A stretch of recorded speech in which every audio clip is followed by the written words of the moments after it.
नमस्कार. धरणगाव लाईव्ह न्यूजमध्ये आपले स्वागत. धरणगावकरांसाठी आणि विशेषतः खाटू श्यामजींच्या भक्तांसाठी आजचा दिवस एक मोठी भेट घेऊन आला आहे. आता दर बुधवारी सकाळी ठीक 9:30 वाजता धरणगावहून रिंगस जंक्शन म्हणजेच खाटू श्यामजीसाठी थेट रेल्वे सेवा उपलब्ध झाली आहे. गाडी नंबर 17,295 काकीनाडा टाउन एक हिसार एक्सप्रेस आता नियमितपणे दर बुधवारी धरणगाव स्थानकावर दाखल होईल. या नवीन सुविधेमुळे प्रवाशांना रेल्वे भाड्यात तब्बल 20 ते 25% सवलत मिळणार असल्याने भाविकांमध्ये मोठे समाधानाचे वातावरण आहे. या ऐतिहासिक क्षणाचे धरणगाव रेल्वे स्थानकावर मोठ्या उत्साहात स्वागत करण्यात आले.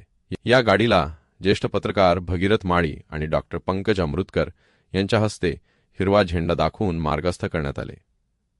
यावेळी धरणगाव तालुका प्रवासी मंडळाचे अध्यक्ष महेंद्र कोठारी, डॉक्टर स्वप्नील पाटील, किरण वाणी, पत्रकार आबासाहेब वाघ, आनंद वाजपेयी, सुदाम चौधरी आणि मोहम्मद मोईन यांच्यासह अनेक मान्यवर उपस्थित होते.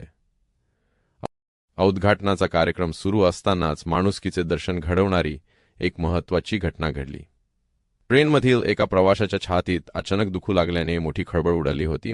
मात्र तिथे उपस्थित असलेले डॉक्टर पंकज अमृतकर आणि डॉक्टर स्वप्नील पाटील यांनी कोणतीही वेळ न घालवता थेट ट्रेनमध्ये धाव घेतली आणि त्या प्रवाशावर तातडीने उपचार केले. डॉक्टरांच्या या समयसूचकतेचे सर्वत्र कौतुक होत आहे. आता खाटू श्यामजींचा प्रवास अधिक सुखकर, स्वस्त आणि थेट झाला असून धरणगावच्या रेल्वे प्रवाशांसाठी हा एक मोठा दिलासा ठरला आहे. पाहत रहा धरणगाव लाईव्ह न्यूज. फॉलो करा, लाईक करा आणि बातम्यांना कमेंट करा.